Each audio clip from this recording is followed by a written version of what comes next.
Hi.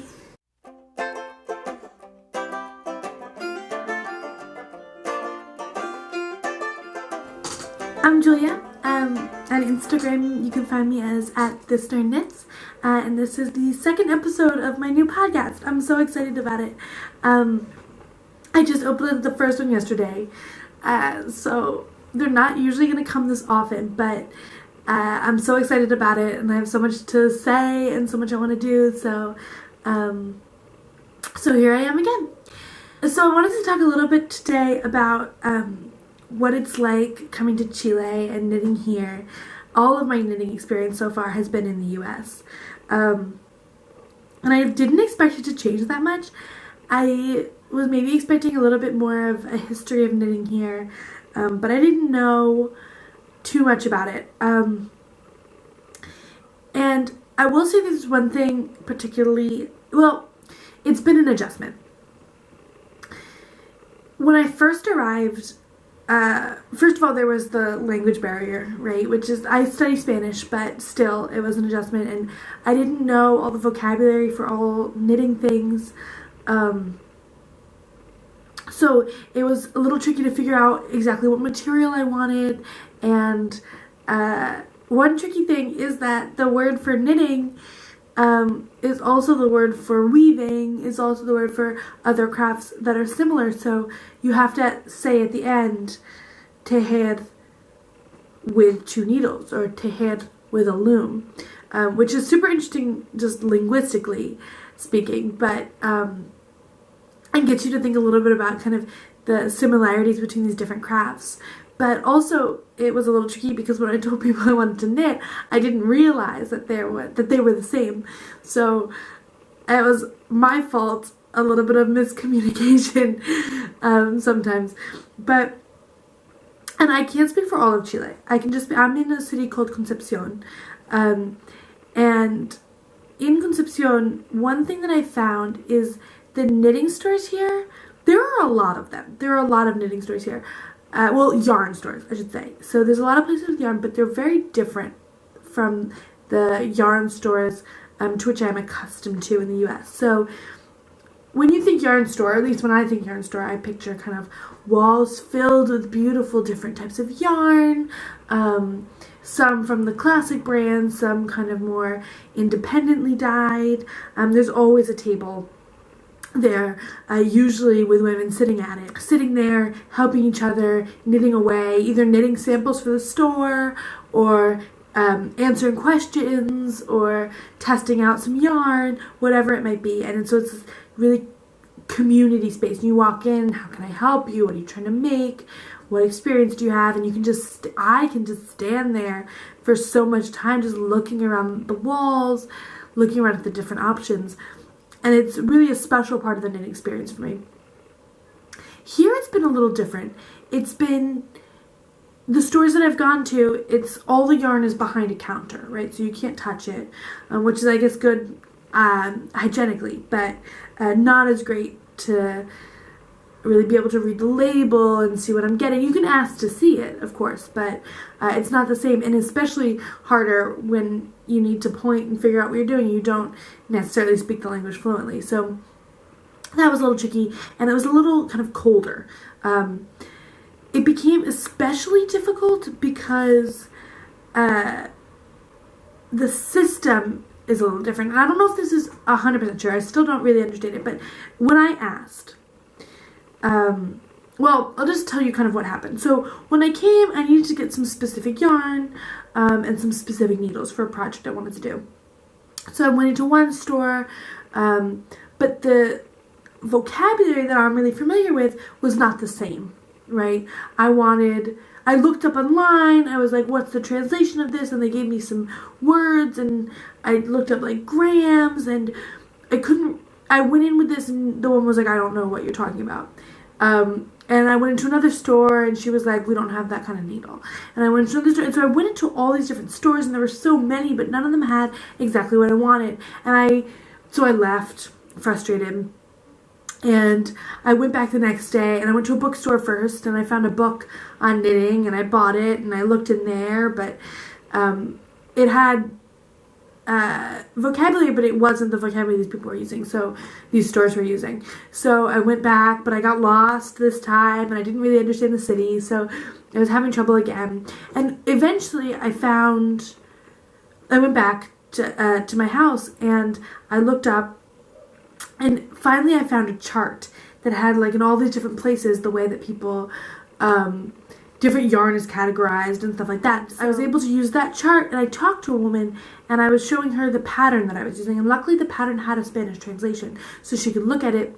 And I chatted with her, and I found this really lovely woman in a smaller store, and she was able to really help me. And what she said was that the way it works here is that you say the needle size. So I'll be like, I want to knit with size 8 needles, and they'll give you the yarn that corresponds to that needle size, which is different than what I'm accustomed to, because what I'm accustomed to is you pick the yarn, and it gives you the needle sizes it suggests. But if you want something tighter, you go smaller. If you want something looser, you go wider or larger on the needle sizes. So it's kind of the opposite, or at least it is in the stores that I've been going to.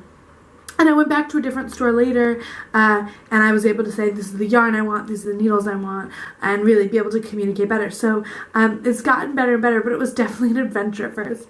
And I think that might just be because I'm in a city context. There's a place, it's like part of the city, but it's a little bit of a different city. I'm not 100% sure, but it looks like they have a yarn store that's more similar to what I'm accustomed to. So when I get brave enough to take the bus there, because I'm not familiar where the stops are and stuff like that, but when I get brave enough, I'll go and check out that yarn store. So that's been kind of what my knitting experience has been here so far. Like I said earlier, I was expecting more of a knitting tradition. I don't really know why. I didn't know much about knitting tradition in Chile, but I was expecting that. And it's turned out a lot more that weaving is really a part of the culture. And that's one of the reasons that I took a weaving class this past weekend, was because it's really part of the tradition here. It's also interesting because it depends on which part. Chile is a super tall and narrow country. So one of the great things about it, and one of the reasons I wanted to study here, was because there's so much different, there's so many different environments here, and so many different kinds of nature. There's desert in the north, but glaciers in the south. So really wide variety, a lot of volcanoes, a lot of fun things like that, or fun, dangerous. And so depending on where you go, knitting is super regional. It's way more popular to find yarn and knitting in the south. And I was lucky enough, I was able to take a trip to this place called Torres del Paine, which is in Patagonia, and it's absolutely gorgeous. And they have some great yarn places there, and great kind of craft stores, and really, so I bought some gorgeous yarn. Here you go, it's some sheep yarn. So it says here it's an artisanal product. This one's 85 grams. You can see that. And I have another one here. It's a little bigger. It's just 90 grams, so 5 grams more. But there you go. So I'm really excited to knit with this. I don't know yet what I'm going to do. I might end up using it for a weaving project because it's not too soft. So I don't know if I'm actually going to want to wear it. And I only have 2 of these, so I can't really like go for a sweater type deal. Maybe mittens. I'd like to do, I don't know, something that reminds me of Chile or something like that. Maybe I've been thinking of weaving a Chilean flag for my wall, and so maybe I'll use this for the white parts of it. I don't know yet. I'm thinking about it. If you have any ideas, tell me in the comments. So yeah, and one of the things that I really love about knitting is that it is so connected to the land and the culture of a place and the history and tradition. Right, you're getting the yarn from animals or from plants, and oftentimes it's been passed down from family member to family member, and it's really, it carries with it so much. And so much story, so much history. And I don't know, it changed a little bit now in our globalized world, but even now you can really see, sorry, there's a really gorgeous bird right outside the window. It's like a little, I don't think it's a hummingbird, but it's moving its wings so fast. Oh, there's 3 of them. Oh my gosh. It looks like a little snitch, except not yellow. Sorry. Focus, Joya. What was I saying? Yarn. Oh yeah. Even today in our globalized world, like, knitting is so much kind of more modernized and not necessarily so connected to tradition, but you can still really tell that it is connected to tradition. Oftentimes when you're talking to somebody, it's like, oh, my grandmother taught me, my mother taught me, or the styles in different places are very much kind of connected to why knitting first developed there or why it first moved there. And I don't know, it's really interesting for me to see and find out about that. I'm doing a project. One of the classes that I'm taking here is an independent study on weaving in the Mapuche community of Chile. And so I'm doing some research about, and I'm by no means any expert. I just began the research a couple of weeks ago, and I'll keep updating you as it goes on. But it's been really interesting because in this community, part of the legend, like is weaving. It goes back that far, and it's this, right, the like mother spider passed it on to the first woman, right, which makes sense because the spider weaves a web and it's passed on to the first woman, and it's this kind of really important teaching from one, sorry, I'm like having to translate a little bit because I've been doing all the research in Spanish. It's this really important teaching that goes along the female line. And the teaching of it isn't verbal, it's visual. So the daughter will watch what the mother's doing and will learn from watching, which is just so impressive. And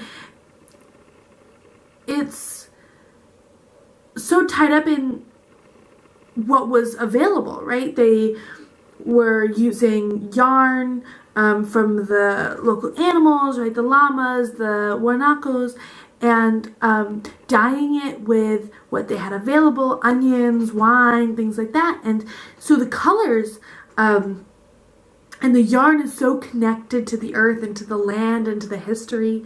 And I just love it so much. I also did a research project last semester about knitting in World War I in the U.S. And that also is really interesting. I think I'll do a podcast later about that because it doesn't really relate to necessarily what I'm talking about now. But I don't know. I just love that.